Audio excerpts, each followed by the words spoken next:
Hello दोस्तों, नमस्कार। Advance classes के यूट्यूब चैनल में आप लोगों का स्वागत है। हम लोग पिछला लेक्चर देखे थे, लेक्चर 1।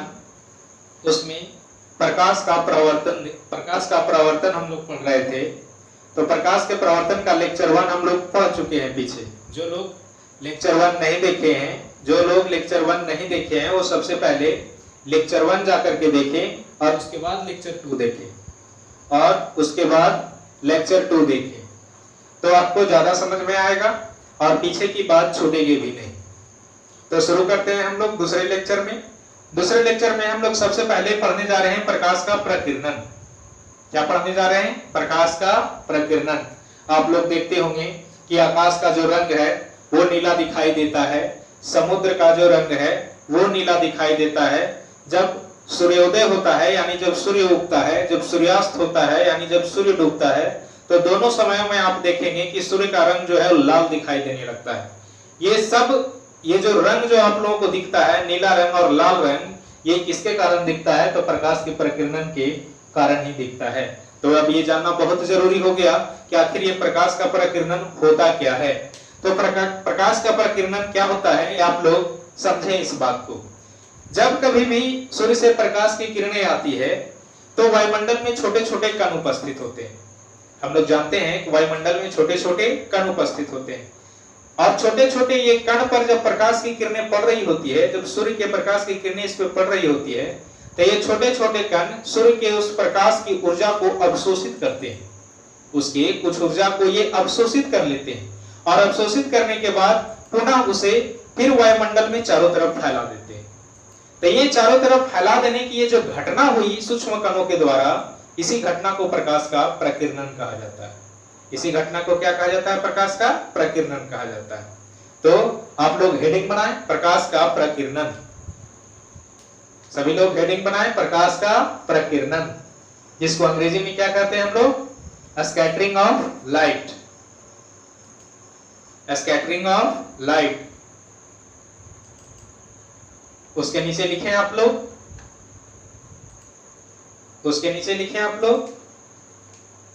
जब प्रकाश की किरणें वायुमंडल में उपस्थित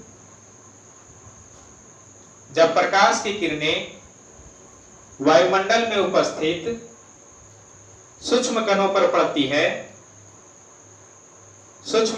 पड़ती है, तो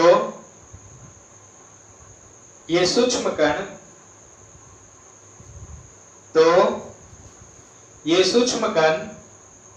प्रकाश की कुछ ऊर्जा को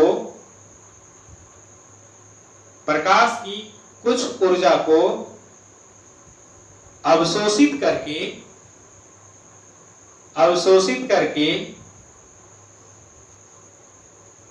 पुनः उसे वायुमंडल में ही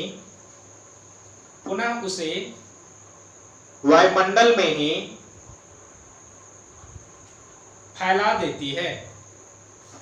पुनः उसे वायुमंडल में ही चारों तरफ फैला देती है।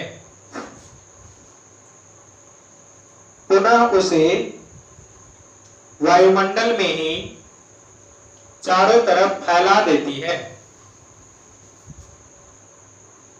इस घटना को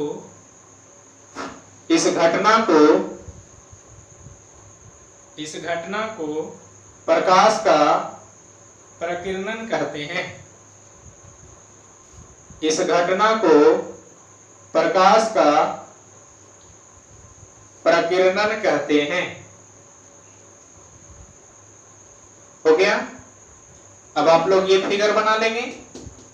यहां मैंने सूर्य बताया है, प्रकाश की किरणें जो है आ रही है, हमारे वायुमंडल में उपस्थित एक सूक्ष्म कण है। हमारे वायुमंडल में उपस्थित क्या है? ये सूक्ष्म कण है जिस पर प्रकाश की किरणें पड़ रही है। पड़ने के बाद ये प्रकाश की कुछ ऊर्जा को अवशोषित कर लेती है और अवशोषित करके पुनः उसे फिर चारों तरफ फैला देती है। इस घटना को क्या कहा जाता है? प्रकाश का प्रकीर्णन। प्रकाश का प्रकीर्णन कहा जाता है। ये फिगर आप लोग नोट कर लें। अब उसके नीचे लिखें प्रकाश के प्रकीर्णन के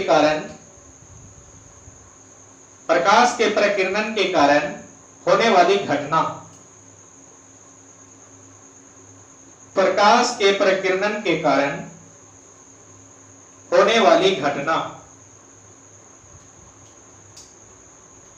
प्रकाश के प्रकीर्णन के कारण कौन कौन सी घटनाएं हम लोग को देखने को मिलती है, तो लिखे उसके नीचे प्रकाश के प्रकीर्णन के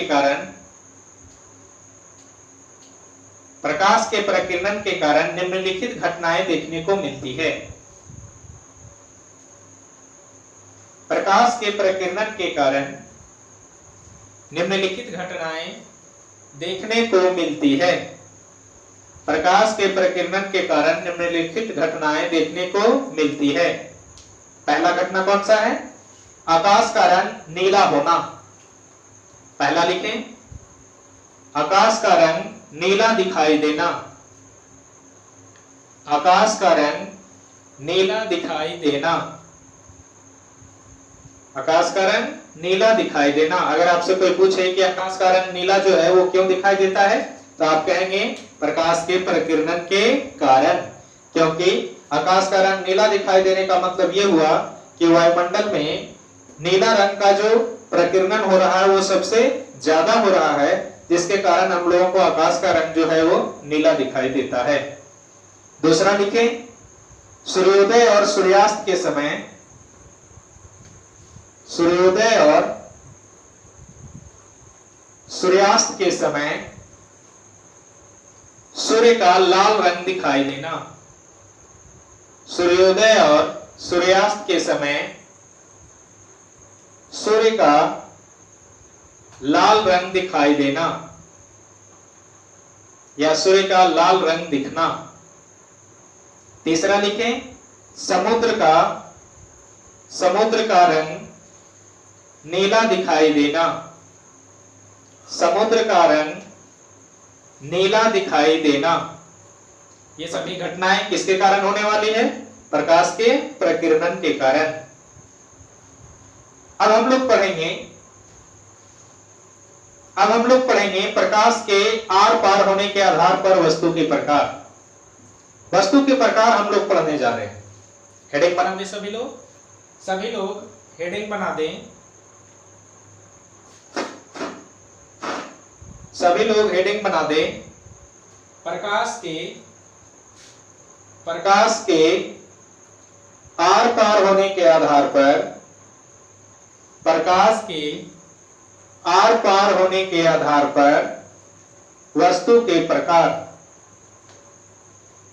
प्रकाश के आर पार होने के आधार पर वस्तु के प्रकार।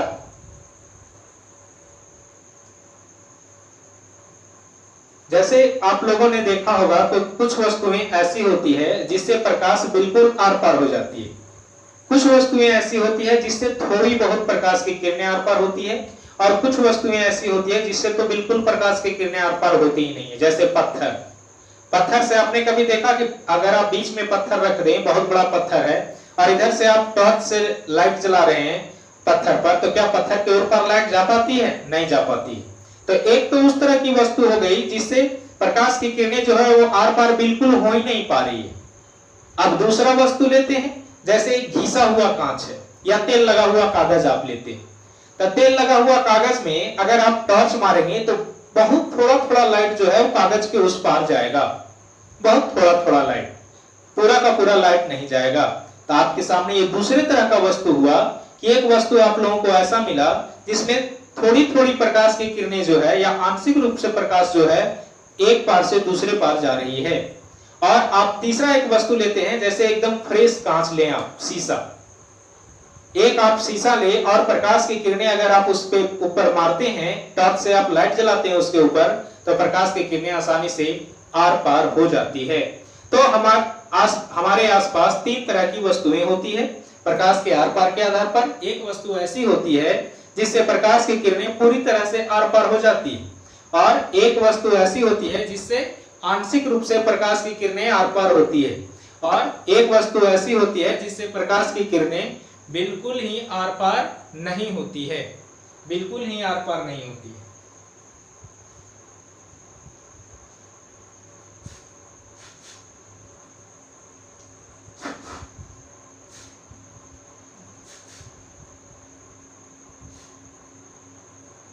स्टॉप करो। हेलो हेलो, हाँ, तो क्या हम लोग देख रहे थे? हम लोग देख रहे थे कि प्रकाश के आर पार होने के आधार पर वस्तु के 3 प्रकार हो जा रहे हैं। एक से एक ऐसी वस्तु हम लोगों को मिल रही है जिससे प्रकाश की किरणें पूरी तरह आर पार हो जा रही है। एक ऐसी वस्तु मिल रही है जिससे प्रकाश की किरणें आंशिक रूप से आर पार हो रही है, और एक ऐसी वस्तु मिल रही है जिससे प्रकाश की किरणें पूरी तरह से पार ही नहीं हो रही है। तो ऐसे वस्तुओं को नाम दिया गया। क्या नाम दिया गया? जिससे पूरी तरह से प्रकाश की किरणें आर पार हो जाती है, उस वस्तु को नाम दिया गया है कौन सा वस्तु? पारदर्शी वस्तु। कौन सा वस्तु? पारदर्शी वस्तु। और जिससे आंशिक रूप से प्रकाश की किरणें आर पार होती है उसको कहा जाता है पारभासी वस्तु, और जिससे बिल्कुल भी नहीं प्रकाश की किरणें आर पार होती है उसको कहा जाता है अपारदर्शी वस्तु।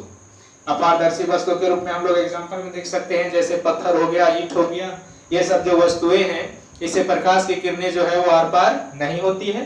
पारभासी वस्तु आंशिक रूप से प्रकाश की किरणें आर पार होती है, जैसे में दूध हो गया, तेल हो गया, है ना, कुहासा हो गया, है ना, तेल लगा हुआ कागज हो गया, घिसा हुआ कांच हो गया, ये सब हमारे एग्जांपल हो गए पारदर्शी वस्तु में। देखें तो जैसे हवा हो गया, पानी हो गया, शीशा हो गया जिसको हम लोग कांच कहते हैं, ये सब जो है पारदर्शी वस्तु हैं।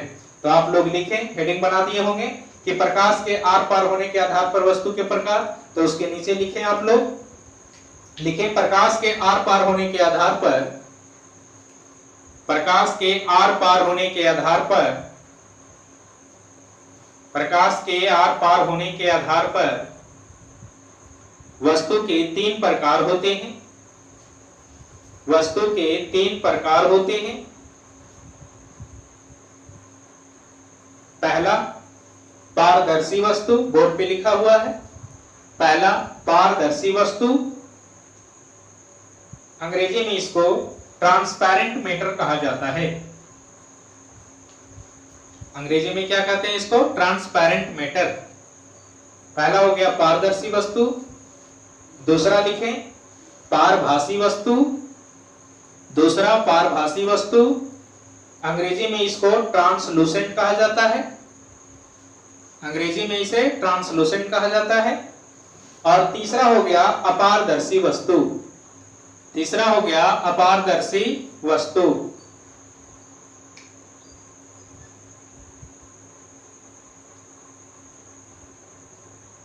तीसरा हो गया अपारदर्शी वस्तु। अब पारदर्शी वस्तु लिख के आप लोग डैश दें, पारदर्शी वस्तु लिख के आप लोग डैश दें। लिखें वह वस्तु जिससे प्रकाश की किरणें, जिससे प्रकाश की किरणें पूरी तरह से आर पार हो जाती है, पूरी तरह से आर पार हो जाती है, उसे पारदर्शी वस्तु कहते हैं, उसे पारदर्शी वस्तु कहते हैं। एग्जाम्पल हवा, हवा, पानी, कांच इत्यादि, हवा, पानी, कांच इत्यादि। दूसरा पारभासी वस्तु लिख करके डैश दें, पारभासी वस्तु लिख करके डैश दें। अब लिखें वह वस्तु जिससे प्रकाश की किरणें, वह वस्तु जिससे प्रकाश की किरणें आंशिक रूप से आर पार होती है, आंशिक रूप से आर पार होती है, उसे पारभासी वस्तु कहते हैं, उसे पारभासी वस्तु कहते हैं। एग्जाम्पल में लिख दें दूध, तेल, कुहासा, तेल लगा हुआ कागज, घिसा हुआ कांच इत्यादि इत्यादि। अब आप लोग तीसरा अपारदर्शी वस्तु लिखकर डैश दें, अपारदर्शी वस्तु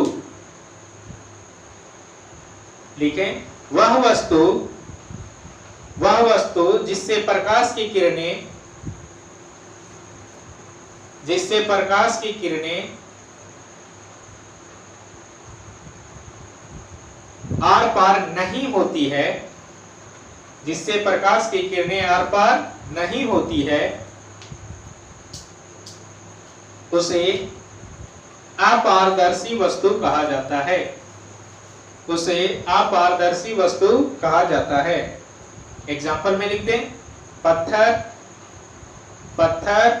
ईंट, मिट्टी, पत्थर, ईंट, मिट्टी इत्यादि।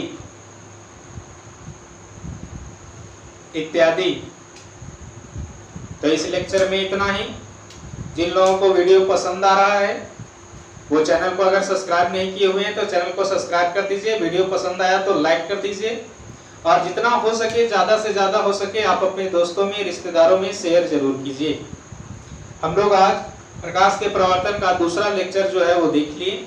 वीडियो ज्यादा लंबा नहीं बनाना है क्योंकि अपलोड करने में दिक्कत होती है, इसलिए छोटा छोटा वीडियो बना करके डाला जा रहा है। आप लोग इसका फायदा उठाएं, सभी लोग मन से पढ़ें। ये नहीं सोचना है कि हम लोग का तैयारी जो है वो रुक सा गया है, ऐसा कोई बात नहीं है। हमारी कोशिश है कि आप लोग का पढ़ाई जो है जारी रहे। तो मिलते हैं अब अगले वीडियो में, तब तक के लिए धन्यवाद।